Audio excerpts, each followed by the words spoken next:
საღამოშვიდობისა ახალი ამბები ტელეკომპანია ბორჯომის ეთერში თქვენ უყურებთ დღის ქრონიკას. 26 თებერვალს ბორჯომის მუნიციპალიტეტის საკრებულოს რიგარეშე სხდომა გაიმართება. სხდომის დანიშვნის მოთხოვნით საკრებულოს თავმჯდომარეს დეპუტატებმა მიმართეს. მუნიციპალიტეტის გამგებლის თანამდებობაზე კონკურსის გამოცხადება ეს იქნება საკრებულოს მთავარი განსახილველი საკითხი. ამ დროისთვის ბორჯომის მუნიციპალიტეტის გამგებლის მოვალეობას დავით კამკამიძე ასრულებს. 26 თებერვალს ნამდვილად დანიშნულია საკრებულოს რიგარეშე სხდომა.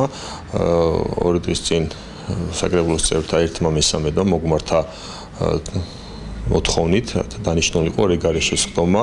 რიგარეშე სხდომაზე განხილება ბორჯომის მუნიციპალიტეტის გამგებლის ვაკანტურ თანამდებობის გამგებლის კონკურსის გამოცხადების შესახებ.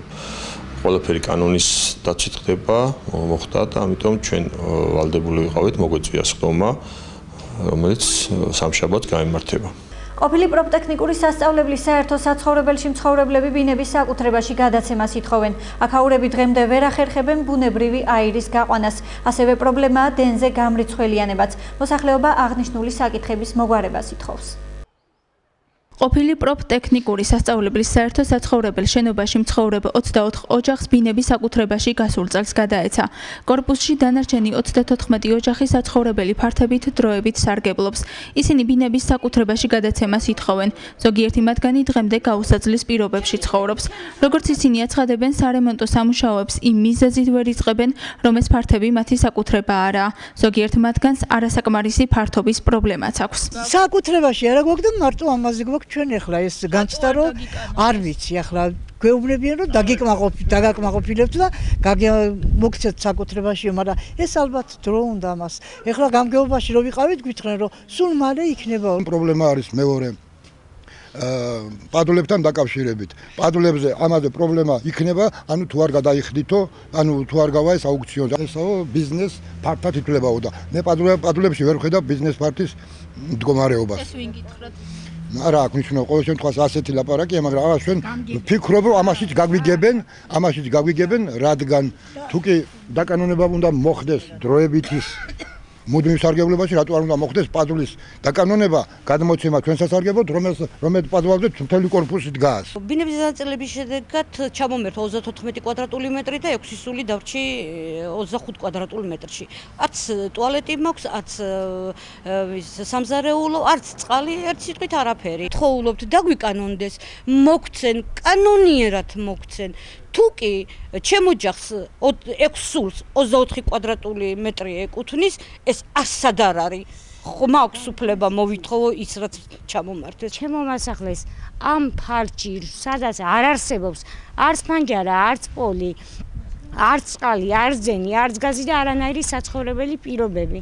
რაღაცნაირად კარები ჩავსვით, რომ მეზობლები არ შემოგვივარდნენ. ვითხოვ დაკანონებას, რომ იქნება ამ ბანკში ჩავდო, ან გავყიდო, აი ამ ერთ თვეში.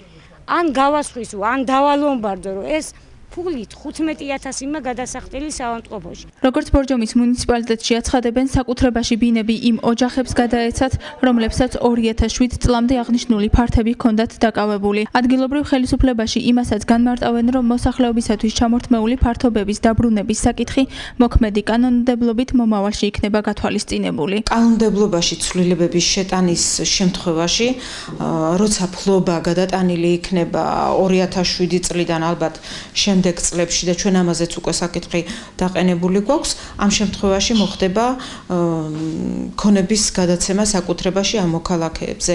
იქ არის აგრეთვე ზედმეტი ფართობები, გულისხმობ პირველ სართულს. განაწილება ეს მოხდა, რომ ფართობები იყო ძალიან დიდი ოდენობით დაკავებული, ზოგიერთ ფართობში უკვე შესახლებულია ხანძრისაგან დაზარალებული მოსახლეობა, მაგრამ ეს იმას არ ნიშნავს, რომ ჩვენ ამ მოსახლეობას ამ ფართებს ჩამოვართმენთ, ამ რაიმე წესით სხვას გადაეცემა. აღნიშნულ კორპუსში ჯერ არ მომხდარა გაზიფიცირება, ადგილობრივებს პრობლემა აქვთ ელექტროენერგიის გადასახადზეც. ისინი დენზე და გაზზე ინდივიდუალურ გამრიცხველიანებას ითხოვენ. იპარავენ შუქს, თავისთავად ცხადია. საერთო კიდან 1000 ლარი ყოველ ოჯახზე 8 ეს მინიმუმი ყოველთვის გარანტირებული გვაქვს ზედმეტი გადასახადი.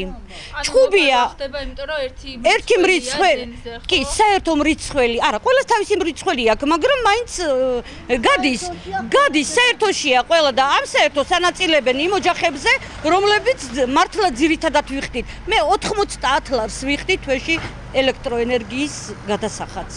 გაზზე და ელექტროენერგიაზე რამდენჯერ მიმართე, რადგან საკუთრება არ არის, ამიტომ ვერანაირად ვერ შემოვიყვანთ გაზს და დენსაც. შპს ბორჯომი გაზში აღნიშნული პრობლემის მიზეზს განმარტავენ. ენერგოპრო ჯორჯიას სამხრეთ საქართველოს ფილიალში კი აცხადებენ, რომ ეს პრობლემა იმ შემთხვევაში მოგვარდება, თუ ბინები მოსახლეობას საკუთრებაში გადაეცემა. თუმცა მათი მდგომარეობა გასარკვევი იქნება, განმარტავს გიორგი ბალახაშვილი. მოგმართონ განცხადებით, რომ რა სჭირდებათ მათ, რა უნდათ და ამის შემდეგ უკვე ჩვენ ვიმიჯერებთ ინდივიდუალურად.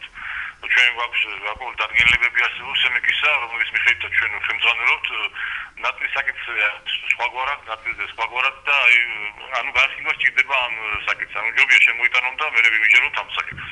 დღეს მდგომარეობით კორპუსის გაზიფიცირება რომ მოხდეს, უნდა შედგეს პროექტი სათანადო ხარცაღრიცხვით და გადახდილი უნდა იქნეს ეს ხარცაღრიცხვის ღირებულება ან უშუალოდ მობინადრეების მიერ ან იმ ორგანიზაციის მიერ, ვინც დააფინანსებს. თუ ხარცაღრიცხვით გადაიხდიან მობინადრეები სამონტაჟო ღირებულებას, უშუალოდ მან სარტყელი უნდა გაკეთდეს ერთობრივი ძალით მოსახლეობის მობინადრეების მიერ და მერე ვისაც სურვილი ექნება, ის უკვე უშუალოდ გადაიხდის პირადად თავის სამონტაჟო ღირებულებასა და იმას გაუყვანთ გაზს.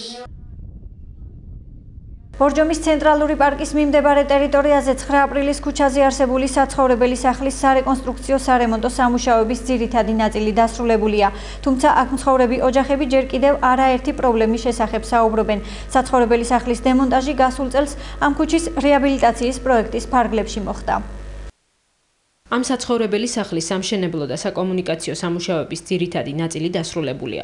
თუმცა აქ მცხოვრები 12 ოჯახი ჯერჯერობით ისევ ქირით ცხოვრობს. უკვე მეორე თვეა ამ ოჯახებს ქირის თანხა 200 ლარი, რომელსაც ადგილობრივი ბიუჯეტიდან იღებდნენ, აღარ აუღიათ.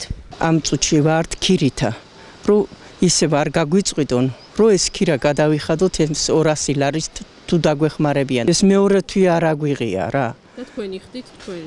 კი, ვიხდით ყველა, აბა ყველა ნაქირავებშია და რაღაცით იმაშვებით, ხო. ბორჯომის მუნიციპალიტეტის საკრებულოს თავმჯდომარე აცხადებს, რომ ქირის თანხა არ შეწყვეტილა და თანხა ამ ოჯახებს მხოლოდ იანვარში არ აუღიათ. მეორე თვე არ არის, იანვარში ნამდვილად არ მოხდა გაცემა თანხის, იმიტომ რომ ბიუჯეტში ეს იყო 1 იანვრამდე ჩადებული თანხა და არ იყო გაწერილი ახალი წლის ბიუჯეტში ეს თანხა.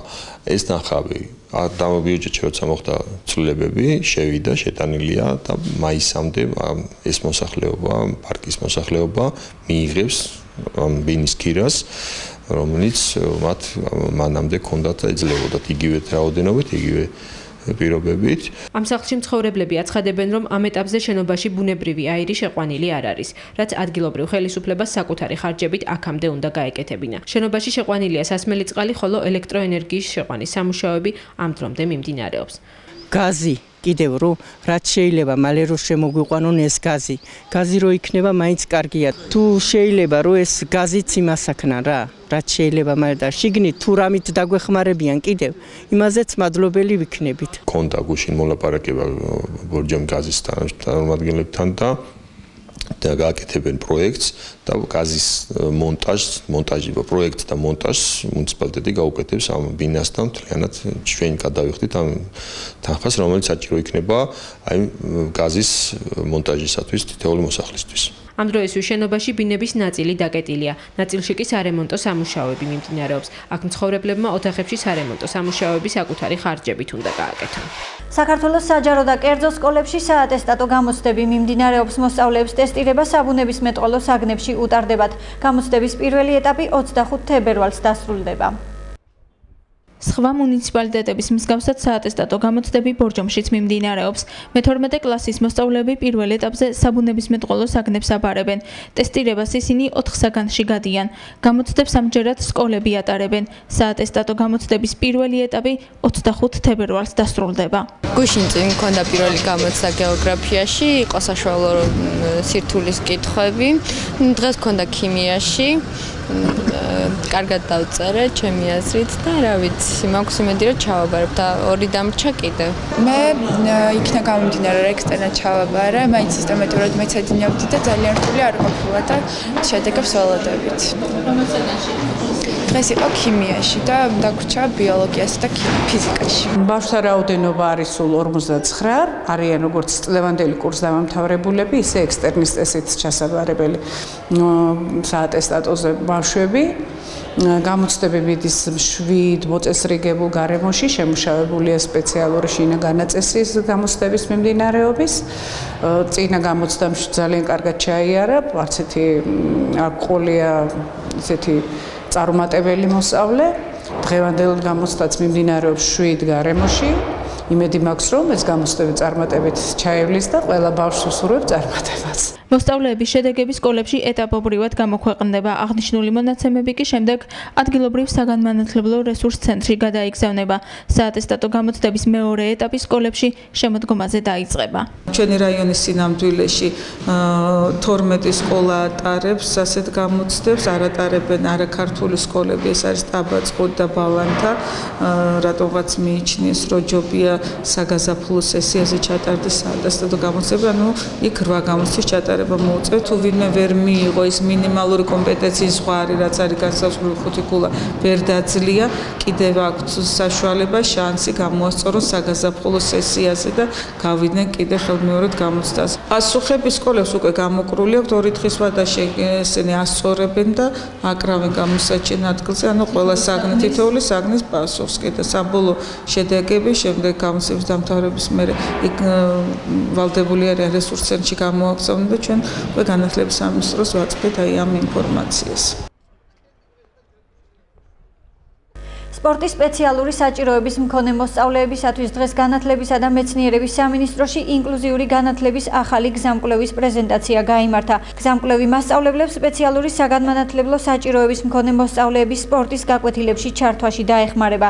წიგნს მცირე ტერმინოლოგიური ლექსიკონი და კონკრეტული შემთხვევების განხილვაც ერთვის. სახელმძღვანელო თავისთავად არის ძალიან უნიკალური ხასიათის რესურსი.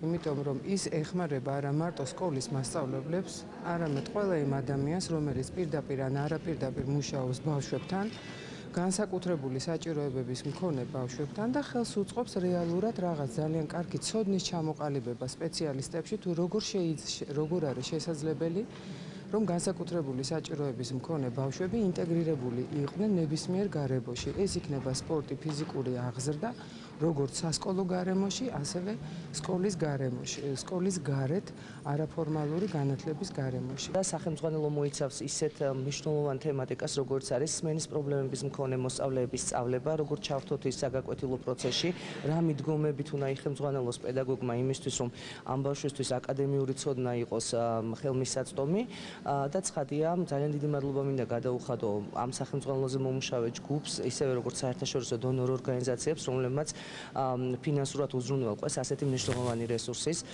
გამოცემა. ეს სახელმძღვანელო მიეწოდება ყველა სკოლას. ასეთი იყო დღევანდელი ახალი ამბები, მე მომავალ შეხვედრამდე გემშვიდობებით, ნახვამდის.